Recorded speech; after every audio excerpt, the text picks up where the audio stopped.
Akhir-akhir ini semakin sering kita saksikan anak menjadi korban kekerasan atau anak menjadi pelaku kekerasan. Miris memang, tapi apakah betul kasus kekerasan anak menjadi pelaku atau anak menjadi korban semakin tinggi di era disrupsi sekarang, di mana anak-anak kita dengan mudah menjangkau informasi melalui gadget mereka? Kita akan membahasnya bersama Ketua Komisi Pelindungan Anak Indonesia, Ai Mariyati Sholiha.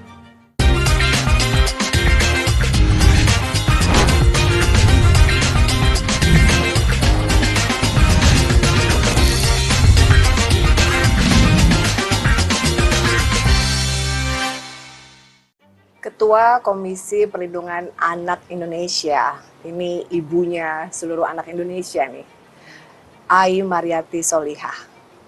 Mbak, terima kasih sudah berdialog dengan Garuda TV.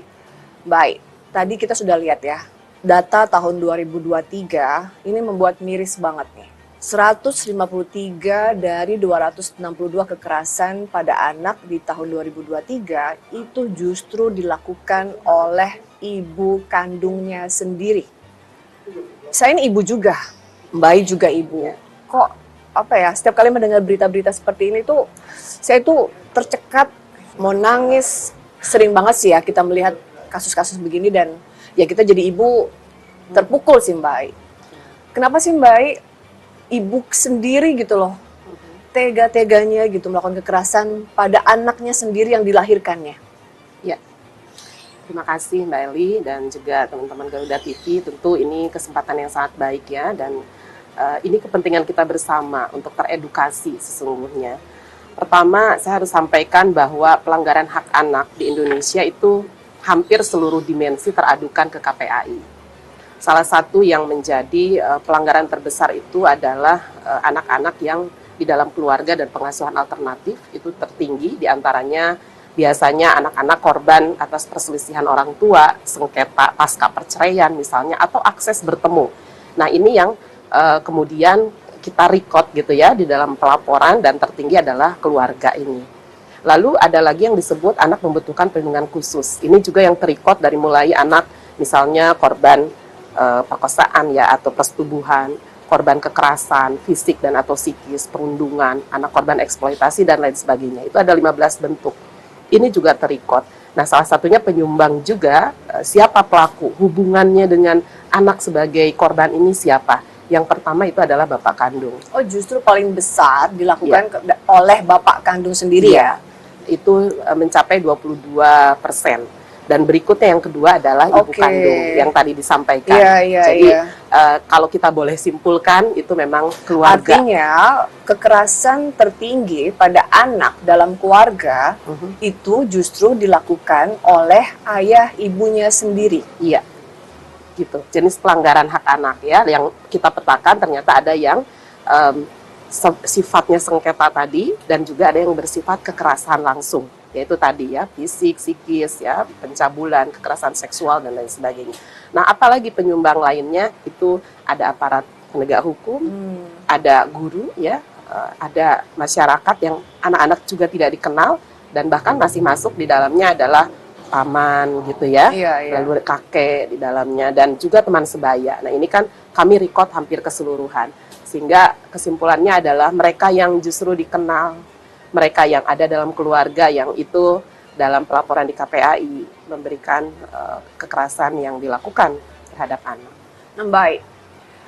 Yang paling viral gitu ya, yang menjadi kita semua, saya pun sebagai ibu nggak habis-habisnya kita prihatin gitu ya. Yang paling terbaru adalah bagaimana seorang ibu gitu ya melakukan kekerasan pada anaknya yang 5 tahun gitu ya melalui sosmed, akun sosmed. Jadi diperintahkanlah oleh seseorang dalam akun tersebut agar melakukan adegan yang mana itu melecehkan anaknya sendiri. Demi untuk imbalan uang. Baik sebagai ketua KPAI gitu ya melihat ini, kenapa sih ada ibu-ibu yang seperti ini gitu? Ya, ini sudah kami awasi. Kami sudah ke lapangan dan memang persoalannya tidak lantas kenapa seorang ibu. Ternyata ini begitu kami telusuri ada sebuah siklus. Ya, eksploitasi yang itu sudah masuk pada lingkup yang paling inti di dalam keluarga, yaitu ibu dan anak dan bapak gitu ya. Jadi inti. Nah ini yang didekati keluarga seperti apa, profilnya kita dapat. Itu adalah yang tidak teredukasi, berpenghasilan rendah, kemungkinan parentingnya juga belum secara maksimal ya menempatkan pengasuhan positif, dan mereka dalam situasi ekonomi yang sangat rendah. Begitu masuk ada sindikat ya, ada kemungkinan di sini adalah orang-orang yang berkepentingan untuk mengeksploitasi secara ekonomi maupun seksual anak. Inilah keluarga yang mereka sasar. Salah satu profilingnya adalah orang tua yang tadi dibilang, dan dia mau melakukan hubungan itu untuk mendapatkan sejumlah uang. Tetapi karena ini jelas terlaporkan ya di masyarakat, sudah viral, begitu ditelusuri dia tidak dapat uang itu. Ya, penipuan kan, ya. ditipu. Sehingga yang harus kami sampaikan juga ke publik bahwa kita harus mewaspadai adanya ruang lingkup target yang dalam hal ini adalah dinding yang paling dekat dengan anak, keluarga yang tadi tidak teredukasi, ekonomi rendah, bahkan tidak menempatkan pengasuhan positif menjadi sebuah prioritas dalam keluarga, akhirnya disasar oleh beragam sindikat, kepentingan yang itu akan melahirkan sejumlah kepentingan pemanfaatan secara uang dan juga seksualitas. Terkonfirmasi pada laporan pornografi yang kemudian menunjukkan anak menjadi pemeran utama atas serangkaian baik itu film maupun angka-angka foto ya, gambar dan lain sebagainya. Tentu ini sangat miris karena kita semua sudah masuk dalam sebuah situasi yang sangat darurat, di mana keluarga, dalam tanda petik keluarga tadi yang cukup rentan ya kalau KPI sampaikan, itu menjadi target grup atas pemanfaatan dan eksploitasi. Ini yang harus kita waspadai. Baik. Kalau Mbak tadi cerita ya, bagaimana justru itu dilakukan oleh orang tua. Kita sebagai orang tua gitu ya, ya suka sedih gitu ya. Banyak ibu atau banyak orang tua yang ingin punya anak gitu ya, tapi nggak dikasih atau belum dikasih. Tapi ada orang tua yang demikian mudah diberikan keberkatan itu untuk mendapatkan keturunan gitu. Karena saya suka bertanya gitu ya kepada Tuhan. Tuhan, kalau anak yang dilahirkan hanya untuk mendapatkan kekerasan, kenapa dilahirkan gitu? Itu saya suka bertanya itu. Maksudnya masih sampai saat ini bertanya, Mbak. Gimana Mbak kalau Mbak melihat sebagai Ketua Komisi Perlindungan Anak Indonesia? Iya, saya malah menemukan bahwa realitas adanya keluarga yang begitu mendambakan, berupaya, berikhtiar, ini malah dimobilisasi oleh seseorang maupun sindikat, saya mengatakan, dengan sekelompok orang yang hari ini mendapati anak dengan cara-cara yang ilegal. Penculikan. Dalam hal ini boleh dibilang kehamilan tidak diinginkan. Kehamilan tidak diinginkan. Sekelompok orang yang sedang dalam kondisi hamil pulang dari menjadi TKW, TKI, mereka yang kemudian masuk dalam kategori baik itu free sex maupun ya situasi yang tidak teredukasi di ranah Kespro, yang kemudian tadi kehamilan tidak diinginkan. Ini dimobilisasi oleh seseorang, malah terjadi perdagangan anak. Ya. Kemudian juga ada situasi adopsi ilegal, di mana seseorang yang sudah tidak punya kuasa atas dirinya tapi ingin melahirkan aman, menyerahkan. Beberapa tenaga kesehatan juga masuk dalam sindikat ini. Kami sudah awasi. Ada 12 anak, waktu itu 3 diantaranya dijual langsung oleh ibunya kepada nakes, yang itu terhubung dengan berbagai pihak untuk diterima. Oh, jadi makelar seperti itu makelar, ya? tapi tenaga kesehatan tenaga ya. Kesehatan. Ini karena aksesnya betul, dekat dengan betul. ibu-ibu yang seperti tadi ya? Betul. Nah, ada juga yang membuat sebuah akun-akun, sebuah tayangan untuk menyelamatkan anak-anak, tapi kemudian dia terindikasi TPPO, karena dia juga memberikan ke orang atau dia sendiri tanpa ada persuratan khusus atau administrasi, dia membesarkan anak-anak ini tanpa dikembalikan kepada orang tua yang tadi tidak mampu untuk menjadi atau bahkan membayar ketika proses persalinan. Ibu yang melahirkan anak, ya kan Bu ya? Orang tua yang tadi ya mungkin dengan segala modusnya gitu ya, atau mungkin memang ia tujuannya ingin memelihara atau membesarkan, tapi juga termasuk juga rentan untuk TPPO gitu ya, itu semua bisa terkena kan Bu ya? Bisa terkena, karena TPPO kan unsurnya jelas ya, ada pengiriman, ada penerimaan, ada rekrutmen, ada penampungan. Kemudian dengan prosesnya juga ada mau itu iming-iming, ya, paksaan, disekap misalnya, memanfaatkan situasi rentan, dikasih hutangan supaya dia mau menyerahkan anak gitu ya. Lalu tujuannya ada dua, eksploitasi ekonomi maupun eksploitasi seksual. Ini jelas nih, 3 unsur utama TPPO. Dan siapa yang menjadi objek dalam hal ini anak yang tidak mampu melawan. Dan tentu lingkungan inilah yang dijerat dalam Undang-Undang TPPO sekaligus juga perlindungan anak. Jadi sangat ironis ketika sebagian orang memang berhati mulia dan ini yang didambakan oleh anak-anak kita malah masuk dalam situasi. Iya, dan bagaimana ini kan siklus ini tidak akan berhenti nih, saya yakin ya. Karena tentu aja masih banyak orang tua yang mendambakan anak. Ada juga tadi ya, ada mungkin perempuan-perempuan yang mungkin kehamilan tidak diinginkan dan sebagainya gitu ya Bu ya. Bagaimana cara mengantisipasi Bu agar tidak terlibat dalam tindak pidana perdagangan orang ini? Ya, untuk Undang-Undang Perlindungan Anak sangat jelas ya, ketika menghendaki ingin mengangkat anak gitu, ada sejumlah aturan, regulasi ya, bahkan Permensos, karena tentu saja bukan hitungan harian, bukan mingguan, ada proses panjang untuk mengangkat anak, untuk menjadikan anak itu adalah adopsi legal yang dilakukan oleh negara ini. Nah, tetapi langkah pencegahannya adalah tentu bahwa Undang-Undang Perlindungan Anak dengan Undang-Undang TPPO, tindak pidana perdagangan orang, menjadi satu sinergi ketika mendapati berbagai versi perdagangan manusia gitu. Salah satunya bayi adopsi ilegal ya. Sisi lain juga yang berbentuk tadi pornografi dengan menyasar anak, karena ini akan melahirkan sejumlah uang ya. Kalau kita baca dari hasil temuan Satgas pornografi itu sampai 114 miliar dari perputaran Nilai pornografi yang dihasilkan ya, baik itu pornografi terhadap anak ya maupun juga pornografi untuk orang dewasa yang kemudian masuk dalam TPPO. Nah, ini tentu dari 2 aturan perundangan ini masuk ke dalam undang-undang pornografi juga di dalamnya, bahkan ada undang-undang TPPU, tindak pencucian uang ya.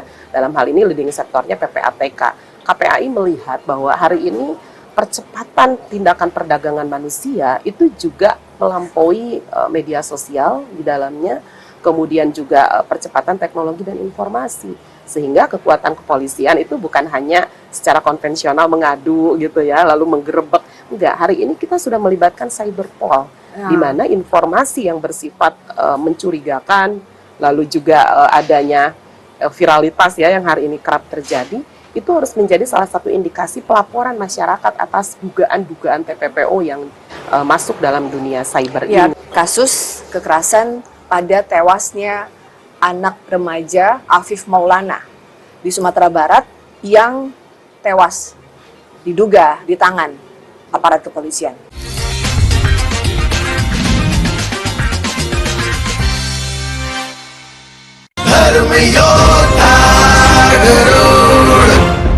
Serial kolosal India terbesar abad ini, Garut terpedaya pasukan Asura dalam upayanya merusak pertapaan Dewi Aditi.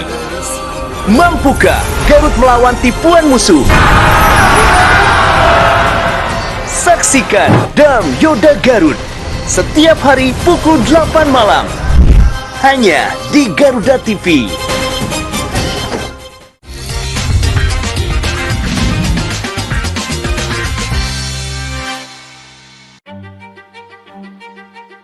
Baik, bicara soal bahwa kita semua ini orang dewasa memiliki kewajiban dan diatur oleh undang-undang kok bahwa anak itu harus dilindungi, ya kan? Tapi yang terjadi kan, Mbak Ayu pasti udah paham. Justru aparat keamanan yang seharusnya adalah melindungi anak, tapi ini justru jadi pelaku kekerasan pada anak. Yang terbaru, kasus kekerasan pada tewasnya anak remaja Afif Maulana di Sumatera Barat yang tewas diduga di tangan aparat kepolisian. Gimana Mbak Afif melihat ini? Ini yang terus menjadi data kami, bahwa kenapa saya di awal bilang salah satu yang berkontribusi atau hubungan pelaku dengan korban itu salah satunya aparat penegak hukum. Memang ada ruang-ruang yang didapati, misalnya masih ada damai pada kasus KS, kekerasan seksual, lalu penanganan yang tidak sesuai dengan sistem peradilan pidana anak, dan bahkan adanya tindakan-tindakan yang melanggar, ya. Nah, ini yang kami juga ikuti, bahkan kami sudah turun dengan Kompolnas bahwa ada dugaan indikasi kesalahan dalam menangani kasus AM karena ditemukan sejumlah kejanggalan. Nah, tentu dalam hal ini kami sudah mendorong berbagai pihak ya untuk melakukan pemeriksaan bahkan investigasi, dan ditemukan beberapa hal yang menunjukkan bahwa anak ini ada tindakan kekerasan, dan ditunjukkan lagi bahwa bukan polisi gitu, karena kekerasan yang terjadi adalah peristiwa tawuran yang memang sedang dilakukan operasinya oleh kepolisian. Tentu bagi kami sudah lakukan pengawasan indikasi-indikasi atas adanya perlakuan aparat yang tidak proporsional dan bahkan cenderung kita lihat ada gitu ya dugaannya untuk dilakukan itu. Mari kita buka terang benderang. KPAI pada posisi itu mendorong itu dibuka gitu. Hari ini kepolisian silahkan hasil apapun dilaporkan, tetapi kami melihat bahwa indikasi ini harus dijawab secara profesional, secara scientific investigation, dan tentu seluruh pihak-pihak yang turun kemarin itu ke Sumatera Barat, ke Padang, itu sudah kami rekomendasi. Salah satunya Kompolnas untuk melihat siapa penyidik dan juga dilakukan penyelidikan kepada para penyidik dan siapa kepolisian yang melakukan operasi waktu itu. Kemudian juga dari hasil koordinasi kami ya, baik itu dengan keluarga dan lain sebagainya. Ini yang tentu saja hasil akhirnya mari kita lihat hasil kepolisian, jangan sampai hanya debat kusir ya, polisi merasa sudah sesuai dan tidak ditemukan, tetapi indikasi-indikasi hasil koordinasi menunjukkan ada pihak-pihak terutama APH gitu ya dalam tindakan yang tidak benar. Nah, mari saya kira kita akan tunggu hasil akhir. Ini yang sedang kita lakukan. Dan juga gini Mbak, anak kan memang kita udah tahu, anak kan dilahirkan, dan kenapa kita sebut anak ketika usia mereka masih di bawah 17, karena kan memang perlu wajib dilindungi dan berada dalam perlindungan. Dan ini kita juga prihatin juga ya Mbak, bagaimana kasus anak menjadi korban kekerasan tapi juga anak melakukan kekerasan. Yang terbaru misalnya kemarin ada seorang ABG gitu ya, membunuh ibunya dan juga menikam ayahnya itu di Morowali. Juga yang terbaru kemarin juga anak ada usia 17 memang ya, yang membunuh ayahnya di toko kelontong gitu ya Bu ya. Kita kadang miris juga, duh nak gitu ya, kenapa sih kamu masih kecil sudah bisa nekat melakukan pembunuhan. Nah menurut Mbak Ai gimana sih Mbak, kenapa sih ada anak yang melakukan kekerasan? Kita minum dulu ya. Iya bener. Banyak miris ini. Ini bikin hati kita dari tadi luar biasa. Sambil ngobrol gini Mbak Ai, dada saya tuh sesak, nahan nangis gitu. Jadi ini berusaha tegar untuk kita sambil ngobrol. Apalagi saya juga lihat Mbak Ai juga sudah sambil ngomong, udah sambil tercekat gitu loh Mbak Ai. Ya. Pada fase anak sebagai pelaku, ini negara dari 97 menempatkan dalam sistem peradilan pidana, tetapi khusus anak, yang itu secara advance memang edukasinya harus semakin jangkauannya luas ya, lapisan masyarakat semua teredukasi, bahkan kita dan teman-teman media. Ini yang KPAI terus melakukan langkah-langkah, baik itu pencegahannya sejauh mana sih, pemahaman di masyarakat itu gitu. Lalu kenali anak yang dimaksud, anak yang melakukan tindakan pidana itu siapa. Tentu saja bahkan lebih dari itu laporan ke KPAI ya. Gitu, bagaimana seorang anak bukan hanya praktek sampai fatal membunuh, dia juga melakukan tindakan kekerasan seksual misalnya ya, pemerkosaan dan lain sebagainya, itu semua teradukan ke kami. Nah, pada aspek ini dilema tertinggi adalah proses hukum sistem peradilan pidana ini harus menjadi salah satu jawaban atas situasi anak yang secara fitrah adalah tumbuh kembang. Itu yang pertama. Fitrah anak tumbuh kembang. Iya.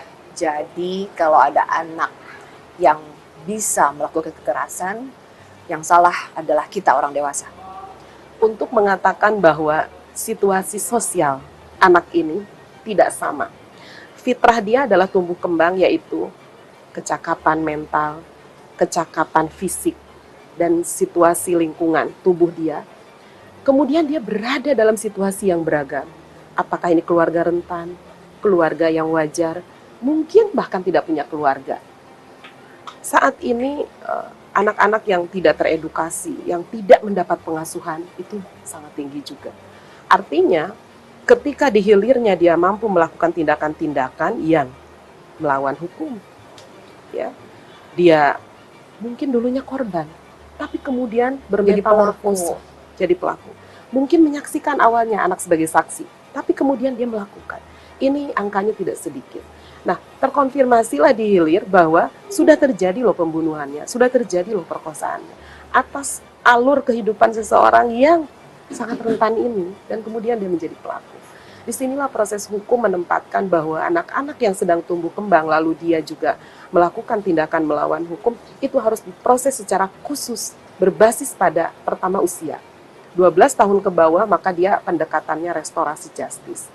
12 tahun, 14 tahun ke atas ketika dia ini juga ada tindakannya apakah ringan, sedang, atau sampai pada fatal dan berat, maka proses hukum juga akan menjawabnya. Tentu kami KPAI tetap menempatkan karena dia dalam proses tumbuh kembang. Proses sistem peradilan pidana anak ini harus proporsional. Ya. Apakah KPAI membela anak-anak yang sampai melawan hukum? Iya, betul. Ya kan, di masyarakat seperti itu. Apakah sekacamata kuda itu semua anak yang misalnya tadi yang Mbak sampaikan salah melakukan tindakan ya pidana gitu ya? Iya. Apakah semua dilindungi oleh KPAI? Nah, ini yang harus dipastikan sesuai dengan aturan hukum proporsi. yang berlaku. Baik. Sistem peradilan pidana anak menjawab realitas bahwa anak-anak Indonesia tidak semuanya lahir, hidup, tumbuh, berkembang dengan kondisi yang baik-baik saja.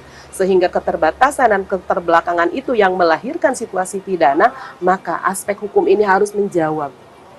Disinilah faktor usia, karena 18 tahun ke bawah kan anak. Ini 17 tahun membunuh, berarti ada proses hukum yang harus diikuti. Dan di mana dia berada? Kita balai pemasyarakatan, melihat, oh anak ini sama sekali tidak teredukasi, bahkan putus sekolah dan lain sebagainya. Itu balai pemasyarakatan Bapas yang ada di Kemenkumham di tiap wilayah. Ya. Kemudian KPAI juga melihat ada aturan bahwa tidak boleh ditahan. Dia harus diberikan asesmen apakah dikembalikan kepada orang tua walaupun dalam tahap penyidikan. Maka ini pun menjadi temuan kita. Banyak di antara masyarakat protes, kenapa ini anak membunuh tapi tidak ditahan? Ya. Tidak seperti para orang dewasa. Sudahlah, KPAI jangan membela. Sekali lagi, saya bukan soal membela, tetapi proporsi hukum yang harus kita tegakkan memang harus melakukan tindakan seperti itu. Sehingga peran-peran Kemsos di dalamnya, peran-peran Bapas di dalamnya, Kemen PPA, lembaga-lembaga layanan yang menjadi penitipan ya anak-anak yang sedang proses hukum, bahkan nanti dalam proses pengadilannya pun tidak boleh dikonfrontasi dengan korban misalnya, atau dengan keluarga korbannya, karena akan terjadi hal-hal yang tidak kita inginkan, atau melalui interkonvensi, misalnya anaknya di mana pengadilan berproses di sini. Itu semua semata-mata mari tunjukkan proses hukum tidak mandul, proses hukum tidak bisa mengenal usia yang atau pilih-pilih. Proses hukum berjalan, tetapi proporsinya dalam upaya pemenuhan hak itu juga yang harus kita hormati. Sehingga saya meyakini kalau ini menjadi sebuah pendewasaan edukasi di semua level masyarakat, kita tidak akan menghakimi secara serampangan. Inilah yang Tuhan berikan hak asasi manusia, yaitu hak anak, memang pada saat mereka sedang tumbuh, berkembang, dan dalam pengawasan, dalam pemeliharaan orang dewasa. Itu hak yang harus dan serta-merta kita berikan pemenuhan dan pemajuannya. Anak-anak tuh seperti apa sih Mbak ketika mereka menyerap informasi sehingga tadi secara tidak sadar melakukannya juga gitu?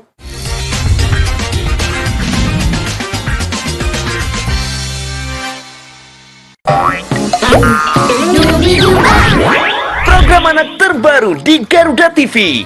Serunya belajar sambil bermain, bernyanyi dengan gembira bersama Andra Jadi, Sandrika, Lovely, dan Afshina di panggung Gembira Anak Indonesia. Setiap hari Sabtu dan Minggu pukul 9 pagi. Hanya di Garuda TV.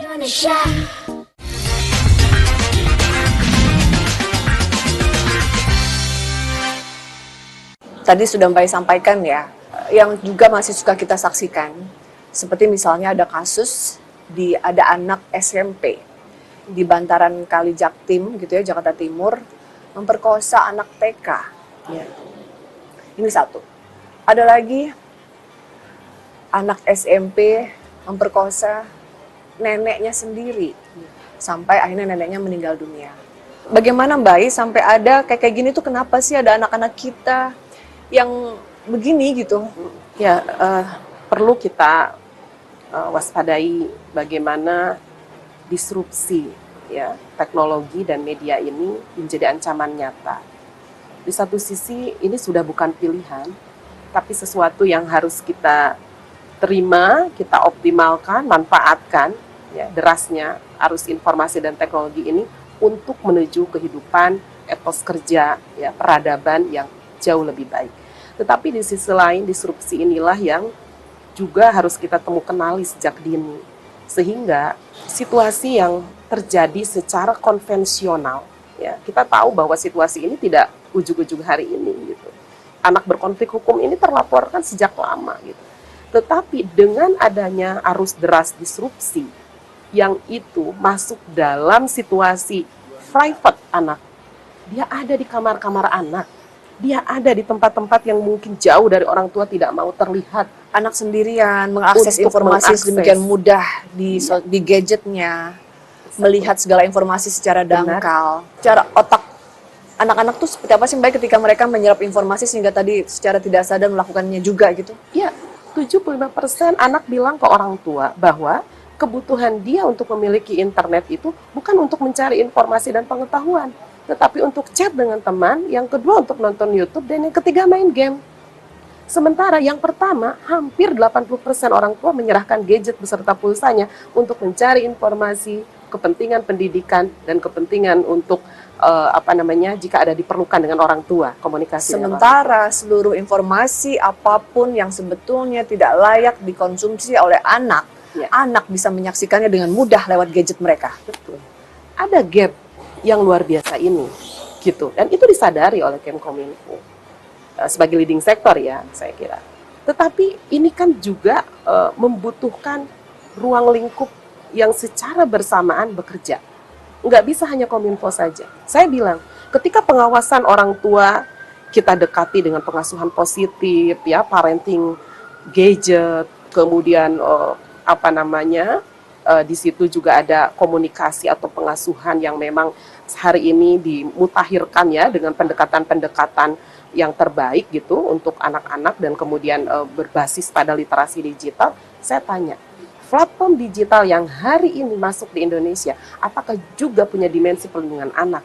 Ini yang kemudian dikeluarkan Perkominfo-nya, yaitu klasifikasi untuk game online. Ada anak-anak yang boleh melakukan game usia misalnya ya, ada yang 8, 10 tahun, 13, dan 17 tentunya. Nah, ada yang juga platform yang kemudian menyediakan kanal-kanal pengaduannya gitu. Tetapi itu saja ternyata tidak cukup, karena kamuflasenya yang mau game online usia 18, ternyata yang register usia 10 misalnya. Ini sesuatu yang saya bilang tadi, ada leading sektor yang harus bersama bekerja. Berarti ada tugas apa pengasuhannya di sini. Belum lagi pornografi, ya. Mungkin kita tahu pemblokirannya, laporan masyarakat, bahkan mungkin kita juga susah nih kalau di jam-jam tertentu. Tapi entah nih Mbak, kalau jam-jam tengah malam itu di platform medsos gampang banget kayaknya ya bisa untuk kok, mengakses dan bisa itu. diakses. Iya, ini yang lagi-lagi komitmennya ini bagaimana sih? Nah, Kan kalau anak-anak kita yang melakukan pemerkosaan itu kan mengaku kalau mereka di bawah terpengaruh, suka lihat video porno. betul. Bahkan diantaranya, mohon maaf, yang kasus Mojokerto, dia memperkosa anak, itu karena dia melihat dari punya ibunya, lalu tidak ditutup dan ketahuan oleh anaknya, dan dia ingin praktekkan kepada anak yang lebih rendah usianya di bawah dia. Nah, ini yang lagi-lagi disrupsi ini bukan main-main. Dia muncul di ranah yang paling private kita, di kamar kita, di rumah kita, yang itu membutuhkan pengawasan berlapis antara sekolah dan kita, misalnya sebagai orang tua, bahkan di masyarakat, siapa itu warnet-warnet, ya. Betul. Lalu juga di lingkup berbagai kementerian yang ada di pendidikan, kah, di sosial, keagamaan gitu dan lain sebagainya. Jadi tentu saja bekerja ini bukan hanya tadi optimalisasi sisi kemanfaatan ya, yang bukan pilihan lagi kalau kata kami, tetapi juga pencegahan atas situasi dan kondisi yang lagi-lagi menempatkan anak pada kelompok yang paling rentan dalam hal ini. Karena tadi proses edukasi, literasinya itu belum semua ya keluarga Indonesia menyentuh itu, Mbak Eli. Nah, baik, artinya ya, kalau saya melihat dengan disrupsi ini, justru akhirnya, karena Mbak sudah bergelut di bidang perlindungan anak ini cukup lama gitu ya, sejak tahun 2003 gitu ya Mbak ya, sampai sekarang gitu ya, sudah mau 20 tahun ya. Kalau melihat perkembangan kasus kekerasan anak dari tahun ke tahun ini, lalu semakin tingginya disrupsi tadi ya gitu ya, apakah semakin meningkat gitu kasus kekerasan atau anak menjadi korban kekerasan, begitu sebaliknya anak menjadi pelaku kekerasan? Harus dua dimensi dalam bersamaan. Pertama, data dan angka yang hari ini teradukan di masyarakat itu menunjukkan adanya welfare, adanya sebuah situasi yang mulai berkesadaran, ya, awareness, keinginan menyampaikan, mengadukan. Itu pertama. Bahwa bukan berarti kita lantas bilang meningkat dan semakin buruk. Itu yang jadi pertama. Artinya lebih masyarakat awareness muncul gitu ya, ya. dengan gadgetnya memviralkan, mengadu, melihat dan terutama mengadukan. Iya. Itu yang pertama. Tapi ini tetap harus diarahkan karena tadi lahirnya kalau memviralkan tiba-tiba. Kadang sekarang tuh lagi cukup rame nih jadi hashtag ya, no viral, no justice. Itu yang bikin prihatin kita ya juga. Kan, termasuk juga pada anak sekarang kan. Banyak sekali dan itu hitungannya detik, Mbak. Jadi menurut Mbak Ai, kasus kekerasan baik korban, anak menjadi korban maupun anak menjadi pelaku, sebetulnya secara angka tidak bisa kita hitung secara seperti itu ya? Tidak bisa, karena ini justru harus dipahami sebagai adanya ruang keterbukaan publik yang mengacu pada semakin tinggi kepedulian masyarakat mengadukan. Itu yang pertama. Ya. Yang kedua, kita harus mengimbangi informasi itu. Itu artinya sedemikian besar tantangan kita dalam menyelesaikan problem bangsa ini. Tapi Mbak Ai, saya juga justru melihat seperti ini ya. Misal, kasus-kasus ini sebetulnya scroll nih ya, anak-anak kita scroll baca judul. Artinya kan anak-anak di usia mereka kan tidak terlalu mendalami gitu ya. Lalu kenapa cenderung seperti meniru Mbak Ai? Padahal itu ya kita tahu bahwa itu adalah kekerasan. Ya. Anak menjadi pelaku kekerasan, kenapa kok cenderung jadi meniru ya?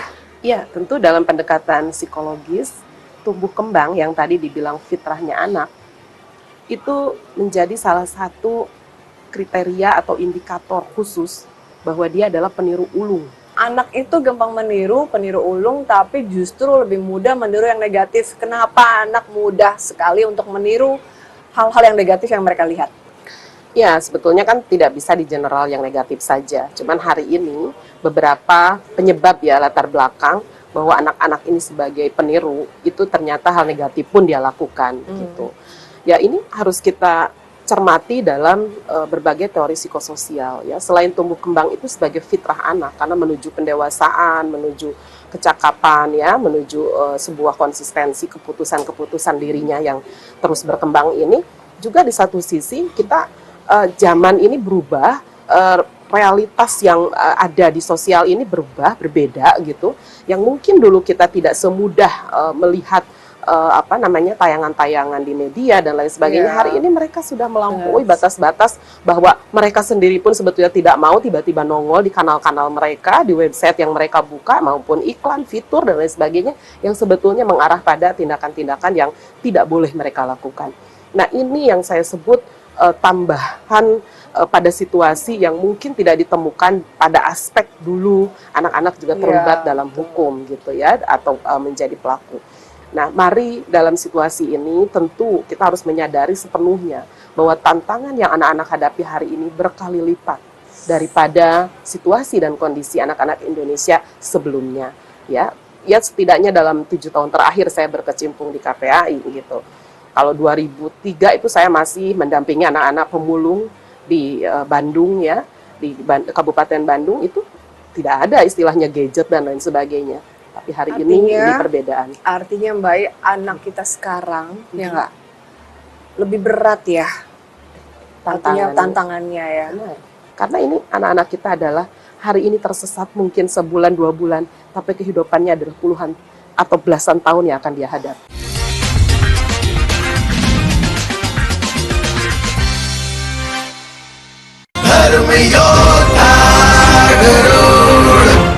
Serial kolosal India terbesar abad ini, Garut terpedaya pasukan Asura dalam upayanya merusak pertapaan Dewi Aditi. Mampukah Garut melawan tipuan musuh? Saksikan Dam Yoda Garut setiap hari pukul 8 malam hanya di Garuda TV.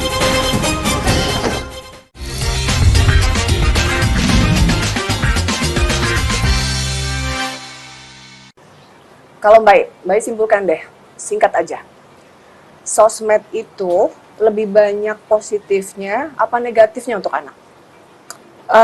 Kami baru saja bertemu dengan anak-anak di 30 provinsi dalam rangka mencari suara anak untuk perlindungan anak di dunia daring ya, PAPSE, itu nanti Perkominfo di Indonesia, turunan dari Undang-Undang ITE.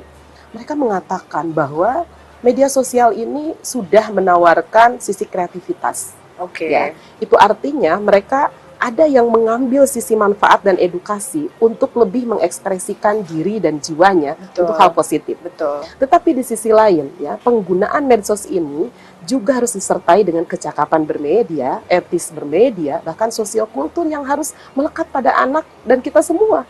Kadang-kadang anaknya mungkin menaati, tapi karena tadi tiba-tiba nongol ya fitur-fitur, Iya, tidak ada pengawasan, nyari, tapi nongol. betul, dan tidak ada pengawasan. Bayangkan, yang orang tuanya tidak pernah tahu histori anak-anaknya, dia tidak pernah ngecek juga itu penggunaan pulsa buat apa.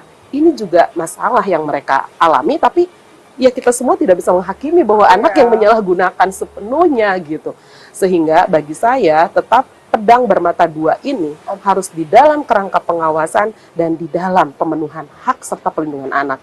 Kalau itu dilakukan, saya kira anak-anak kita bisa dibilang banyak negatif atau positif. Jadi pedang bermata dua ya, plus selalu ada negatif dan selalu ada positif. Yang prihatin sekarang tuh justru gini, anak-anak sekarang ya, kalau nggak ada kuota, nggak ada internet, nggak ada gadget, itu kadang kayaknya mereka mending nggak makan deh daripada nggak. Mereka tuh kayak langsung lost gitu ya, mereka merasa kayak udah tersesat, nggak bisa hidup gitu kalau nggak pegang gadget dan nggak ada internetnya, Mbak.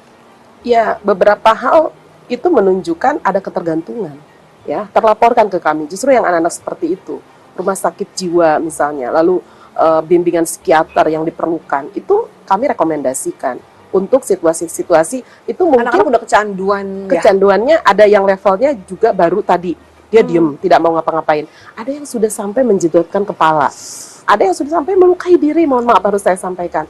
Ada juga yang memang melakukan tindakan hukum pada akhirnya. Dia bagaimana caranya jadi pelaku. Iya, mencuri misalnya untuk hanya kuota. Bahkan ya di sini juga ada kerentanan mereka, ada permintaan top up, tapi mereka harus telanjang, difoto, mengirimkan sejumlah data. Demi bisa top up, demi dapat kuota, mereka melakukan hal-hal yang disuruh justru merugikan dirinya. Nah ini lagi yang saya bilang ekosistem ya di dalam sebuah pemanfaatan media sosial ataupun internet yang secara umum gitu. Ini ada sisi yang harus kita waspadai dan diantaranya terlaporkan ke kami. Tapi kami sepakat bahwa pada situasi kecanduan anak-anak ini memang harus satu paket dengan rehabilitasi, konsultasi, pemulihan gitu ya. Dan bahkan tindakan-tindakan yang itu bisa mencegah keberulangan ini. Karena ini anak-anak kita adalah hari ini tersesat mungkin sebulan 2 bulan, tapi kehidupannya adalah puluhan atau belasan tahun yang akan dia hadapi. Ini harus kita jadikan tetap satu paket antara penerimaan pengaduan dan implementasi pemulihan. Berat banget topik yang kita sampaikan hari ini, Mbak ya. Tapi nanti akan banyak pertanyaan buat Mbak lagi, tapi ini ada beberapa teman-teman yang bertanya kepada Mbak. Kita lihat bersama. Izin bertanya Ibu, keponakan saya ini kan kecanduan game online. Jadi bagaimana sih cara mengatasi ataupun mencegah kekerasan dalam game online tersebut? Terima kasih.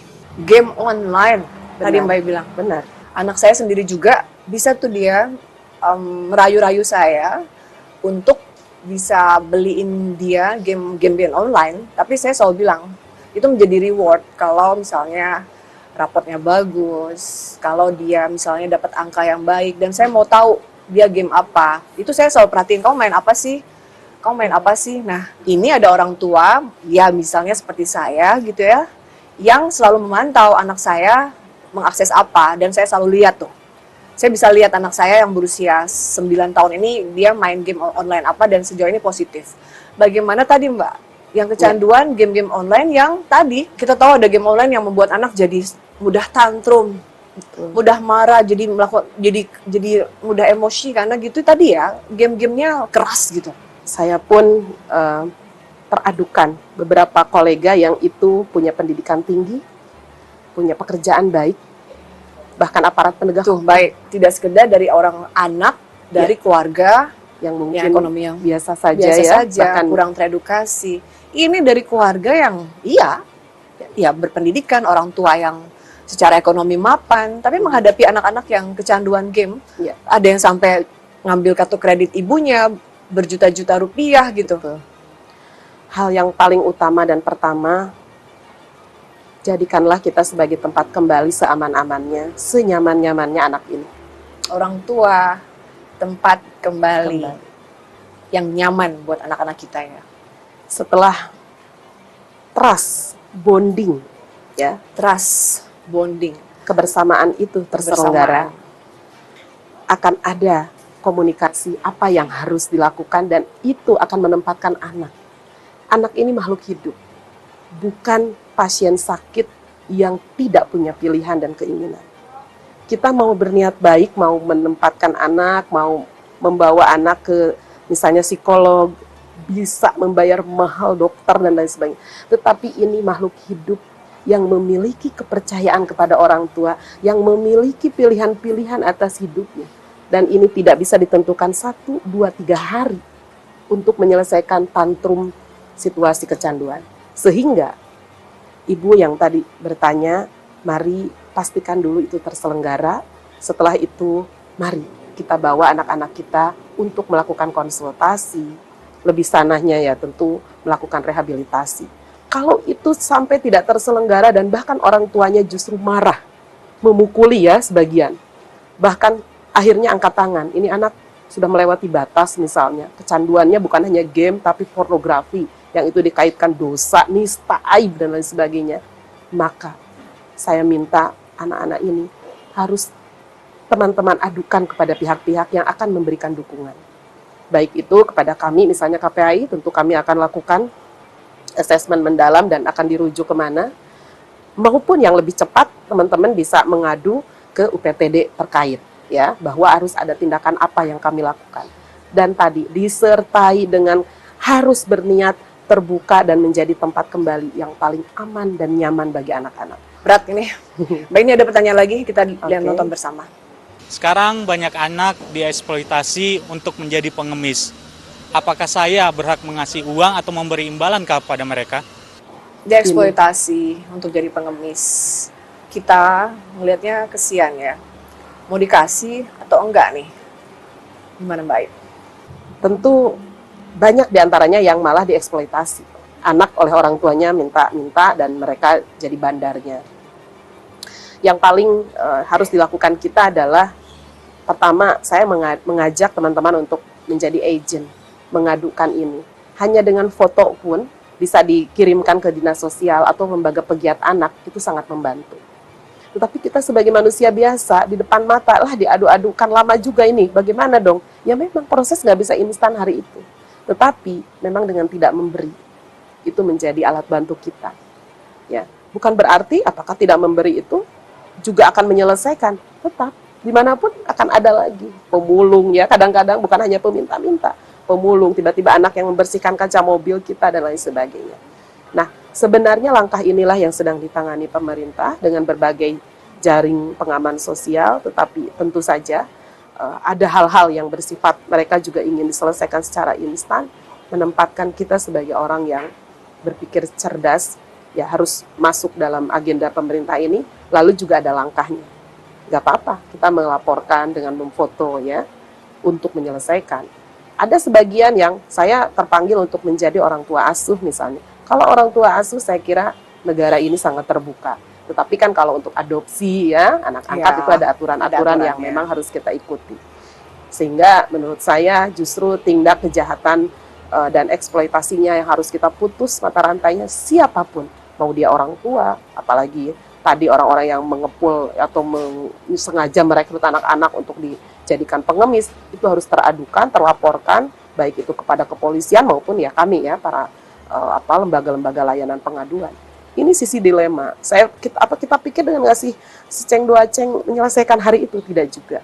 Tapi mari menjadi seseorang yang lebih cerdas, yang lebih tepat gitu, untuk bisa memberi dukungan secara penuh bagi perlindungan anak. Bayangkan, dari Bayangkan 3 anak, ada 3 anak, itu salah satu pasti jadi korban bullying.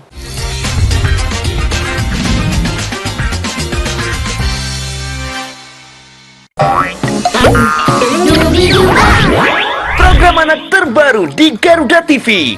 Serunya belajar sambil bermain, bernyanyi dengan gembira bersama Andra Jadi, Sandrika, Lovely, dan Afshina di panggung Gembira Anak Indonesia. Setiap hari Sabtu dan Minggu pukul 9 pagi. Hanya di Garuda TV.